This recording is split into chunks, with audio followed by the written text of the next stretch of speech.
भी दीपक में एक बार आप लोगों का फिर से स्वागत है। लास्ट वीडियो में हमने एंगुलर के वर्क स्पेस के फाइल सिस्टम के बारे में सीखा था और देखा था कि इसके अंदर जो भी फाइल्स होती हैं उनका क्या यूज होता है। आज की इस वीडियो में हम प्रोजेक्ट के फाइल सिस्टम के बारे में देखेंगे। तो चलिए दोस्तों शुरू करते हैं आज का ये शानदार वीडियो। तो प्रोजेक्ट के फाइल सिस्टम में आते हैं। सबसे पहले हम हेडिंग बनाएंगे प्रोजेक्ट फाइल सिस्टम।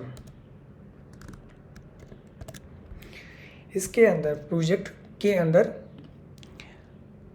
हमें सबसे पहले मिलेगा src, उसके बाद डॉट ब्राउज़र लिस्ट rc, उसके बाद Karma dot config dot JS, उसके बाद ts config dot app dot JSON, उसके बाद मिलेगा ts config dot spec dot JSON files. तो इनके बारे में वन बाई वन करके सीखते हैं। तो सबसे पहले शुरू करते हैं src से। src ये फाइल क्या होता है और कैसे काम आता है। तो ये क्या होता है, ये फाइल्स, ये सारी ये जो प्रोजेक्ट आपका रन हो रहा है तो उसके अंदर जो जितने भी सोर्स हैं, जैसे सोर्स हो गए आपके, जैसे सर्विसेज हो गया, जैसे आपका कंपोनेंट्स हो गया, पेजेस हो गए आपके, ठीक है। तो वो सारी इंफॉर्मेशन इसके अंदर होती है। जैसे आपके एसेट्स हो गया, वो सारी इंफॉर्मेशन इस फाइल के अंदर आपको मिल जाएगी। तो हम कह सकते हैं कि it comprises all application resources। Second number पे फाइल आता है हमारा डॉट ब्राउज़र लिस्ट rc। तो देखते हैं dot browser list rc file. ये फाइल क्या करता है कि ये जो आपका एप्लीकेशन है वो ब्राउज़र के लिए देखता है कि कौन सा सपोर्टेबल है या नहीं। तो हम कह सकते हैं कि it is used to configure the browser supported for application. तीसरे नंबर का फाइल आता है Karma dot config dot JS. Karma dot config dot JS ये फाइल क्या करता है, ये एक टेस्टिंग फाइल की तरह होता है जो टेस्टिंग को कन्फिगरेशन करता है। और ये क्या करता है कि एक फ्रेमवर्क होता है तो टेस्टिंग के लिए हेल्प करता है। तो हम कह सकते हैं कि it is a testing configuration file। और क्या, Karma is a testing framework using by angular. Karma क्या होता है, टेस्टिंग करने के लिए एक फ्रेमवर्क होता है जो एंगुलर के द्वारा यूज़ किया जाता है। फोर्थ नंबर पे आता है ts config dot app dot JSON. ts config dot app dot JSON file.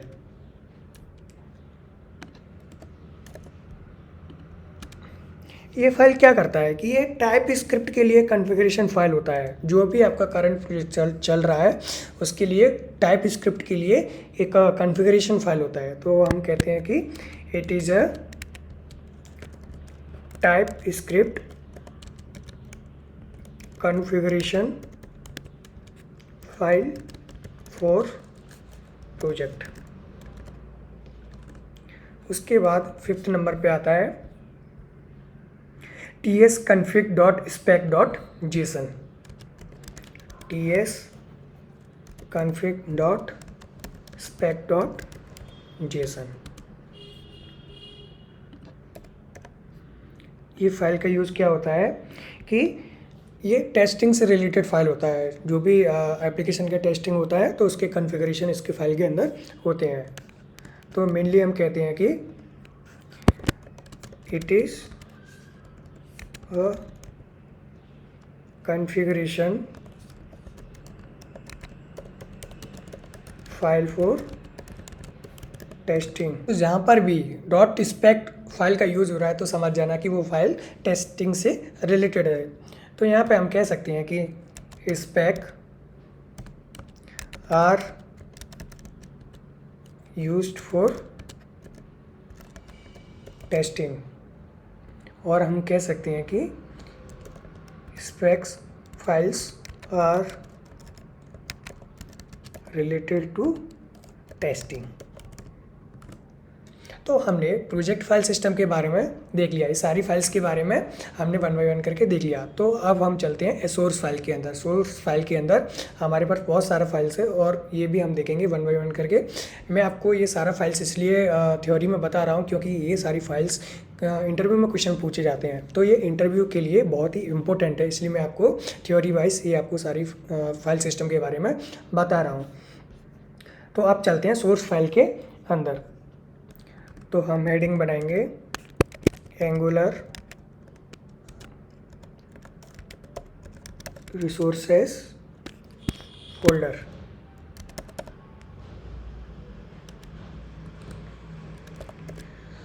तो एंगुलर रिसोर्सेस फोल्डर, इसके अंदर सबसे पहला फाइल मिलता है ऐप का। तो सबसे पहले ऐप,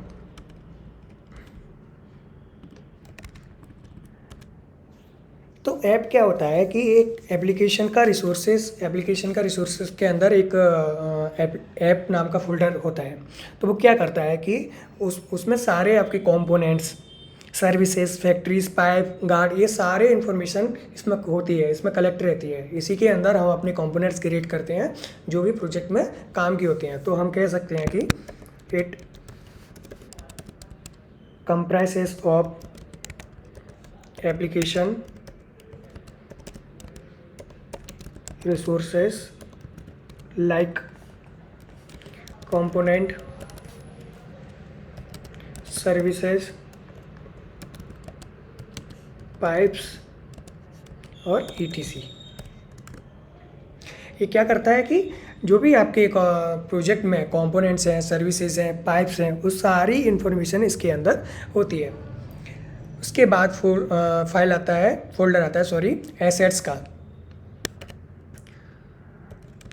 एसेट्स,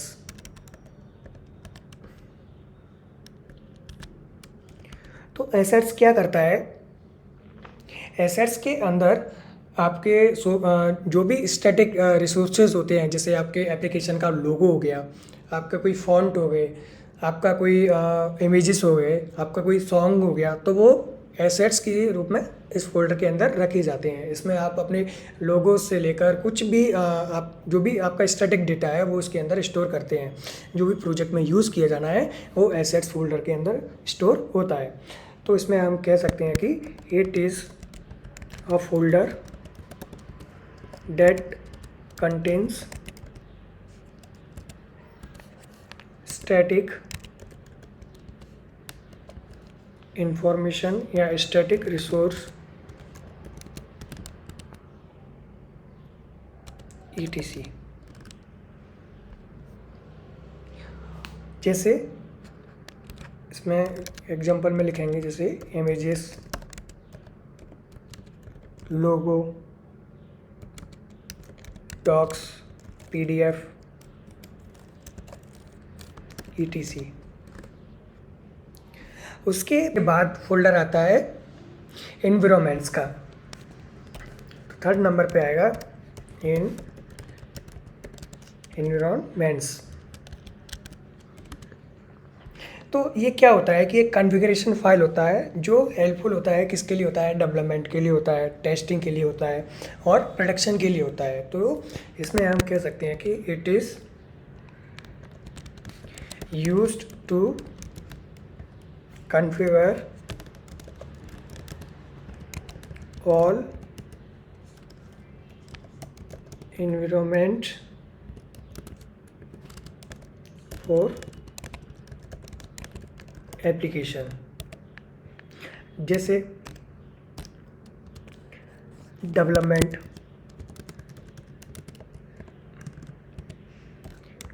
टेस्टिंग,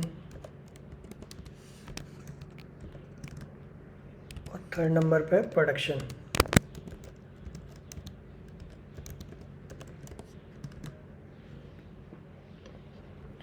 उसके बाद फाइल आएगा favicon dot I C O. Fourth number पे है favicon dot I C O. तो ये क्या करता है, ये एक एक्चुअली एक लोगो फाइल होता है जो एक शॉर्टकट आइकन होता है। आइकन के लिए ये फाइल को यूज़ करते हैं, तो इसमें हम सिंपल कहेंगे it is a shortcut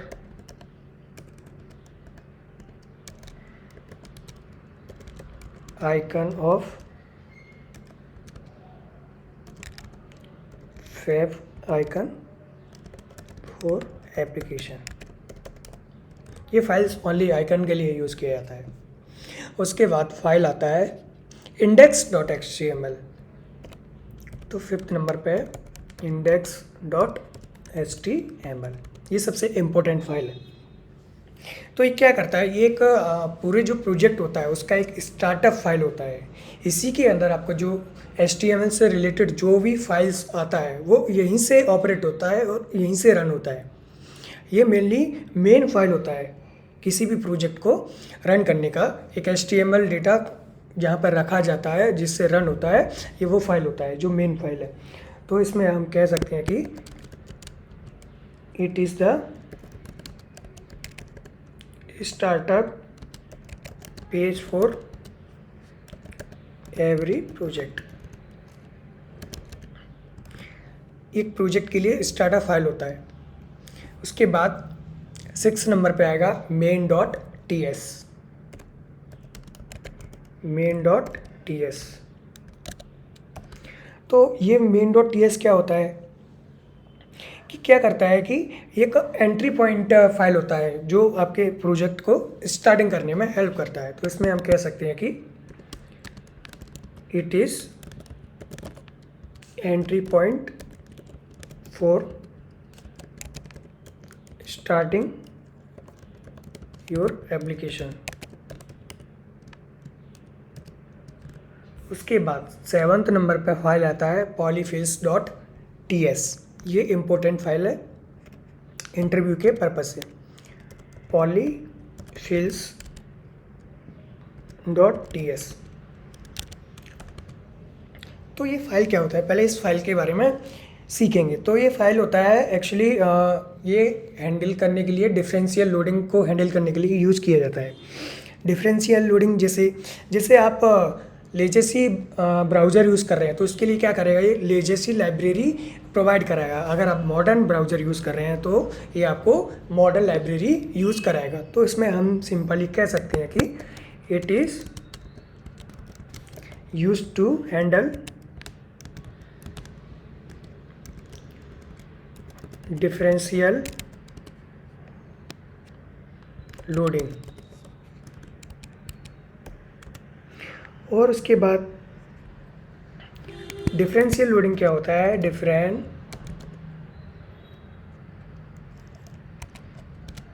differential loading is a technical of configuration library suitable for browser।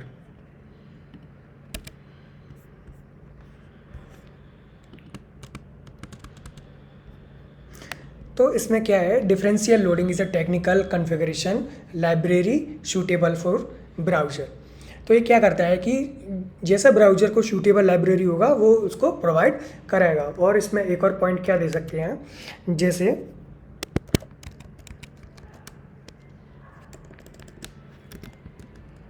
Legacy library for legacy browser, modern library for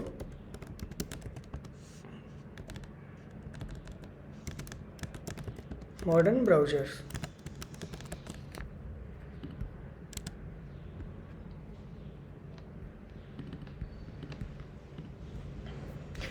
तो ये वाला फाइल्स इंटरव्यू के पर्पज़ से इम्पोर्टेंट है।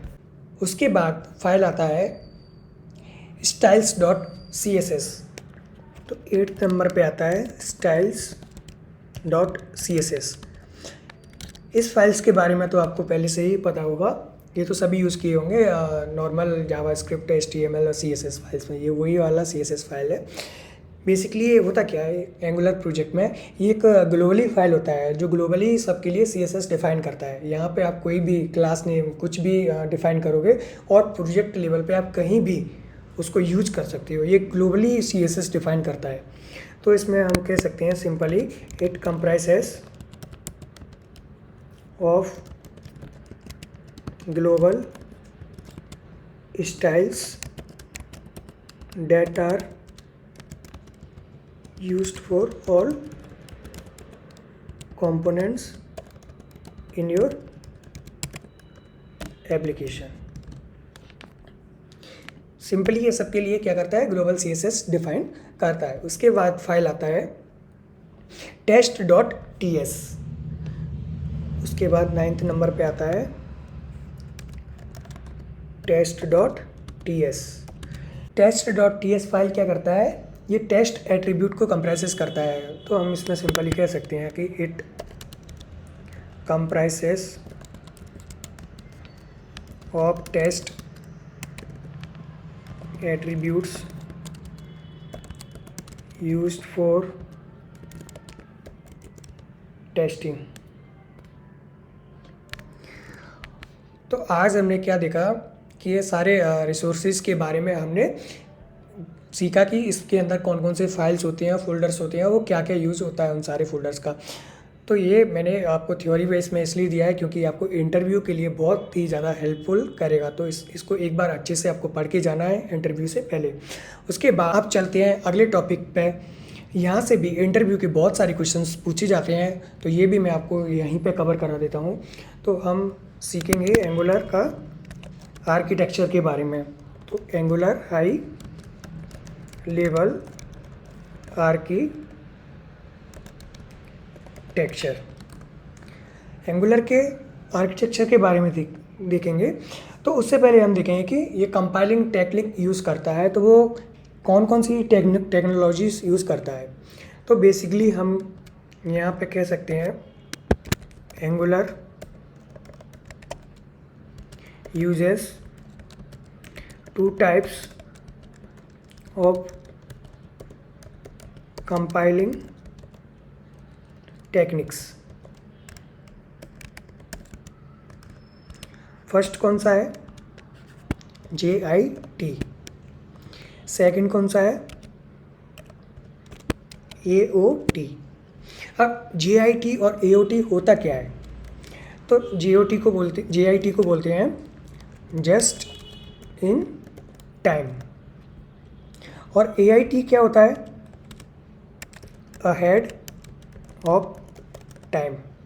ये एंगुलर 2 टाइप का कंपाइलिंग टेक्निक यूज़ करता है। फर्स्ट वन है JIT, सेकेंड वन है AOT। JIT means just in time, AOT means ahead of time. ये इंटरव्यू में क्वेश्चंस पूछे जाते हैं कि एंगुलर कौन कौन से कंपाइलिंग टेक्निक यूज़ करता है, तो आप आराम से बता सकते हैं कि एंगुलर 2 तरीके की कंपाइलिंग टेक्निक यूज़ करता है। फर्स्ट वन होती है JIT और सेकंड वन होती है AOT। JIT just in time, AOT ahead of time.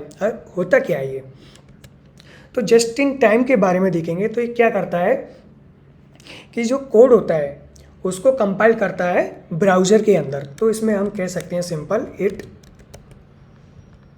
Compile the code in browser.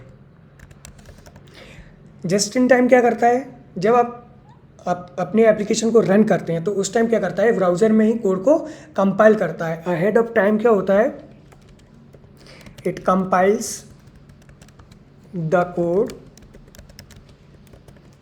In application. ये क्या करता है, ये ऐप की लोकेशन में ही जो कोड है उसको कंपाइल करके दे देता है। तो ये एंगुलर 2 टाइप्स का कंपाइलिंग टेक्निक यूज़ करता है। उसके बाद अगला क्वेश्चन आता है कि एंगुलर कौन सा कंपाइलर यूज़ करता है और उसके लिए कौन सा इंजन यूज़ करता है। तो हम कह सकते हैं कि बेबल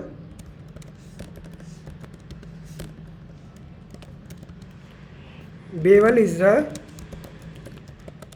कंपाइलर विद इंजन। कौन सा यूज़ होता है? ईवी। इसको आपको याद रखना है, ये क्वेश्चन इंटरव्यू में पूछा जाता है कि कंपाइलर कौन सा यूज़ होता है और इंजन कौन सा होता है। बेबल क्या है? बेबल कंपाइलर है। और ईवी क्या है? ईवी इंजन है। Ivy is engine for angular.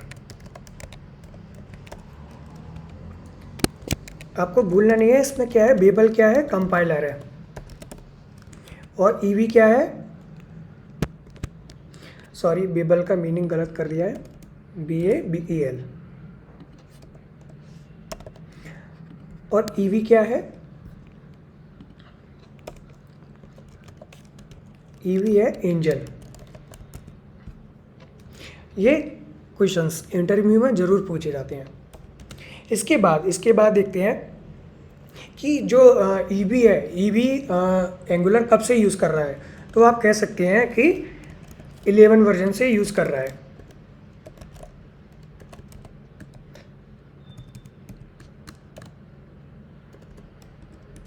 11 version, तब से ये ईवी इंजन को यूज़ करता है।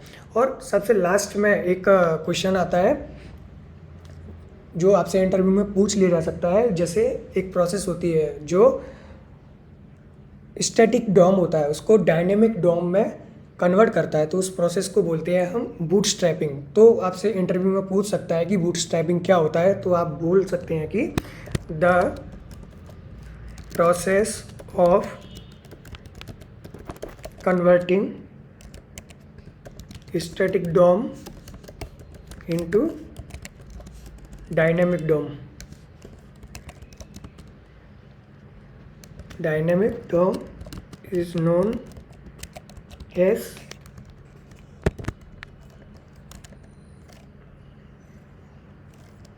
bootstrapping।